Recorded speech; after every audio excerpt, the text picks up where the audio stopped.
రైతులకు గిట్టుబాటు ధర కల్పించండి. మిరపకు క్వింటాకు 5,000, పత్తికి 3,000, అపరాలు, కందులు, మినుములు, శనగకి కనీసం 2,500 గిట్టుబాటు ధర కింద ఈ క్రాప్ లో చూసుకుని వాళ్ళకి కలిపి వచ్చేటట్లు తెలుగుదేశం నాయకులు చేయాలని వైఎస్ఆర్సీపీ డిమాండ్ చేస్తోంది.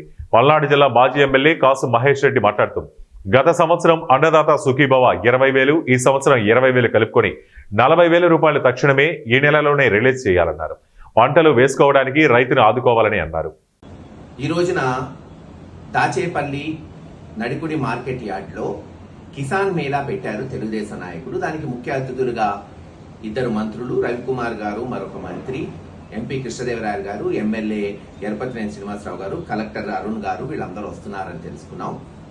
వాళ్ళందరూ వస్తున్నారు కానీ జన సమీకరణ కొరకు తెలుగుదేశం నాయకులు శతవిధాలా కష్టపడుతూ గ్రామాల్లో ఆటోలు పెట్టారు, మందిస్తున్నారు. అక్కడ మంచి మంచి భోజనాలు ఉంటాయి. ఎందుకంటే అక్కడున్న స్టాల్స్ అందరి దగ్గర 5-10 వేలు వసూలు చేసి మంచి భోజనాలు పెడుతున్నారన్న సంతోషం. కానీ వాళ్ళకు నేను విజ్ఞప్తి చేసేది ఒకటే, రైతులు కోరుకునేది మందో, బిర్యానీనో, చికెనో కాదండి, గిట్టుబాటు ధర.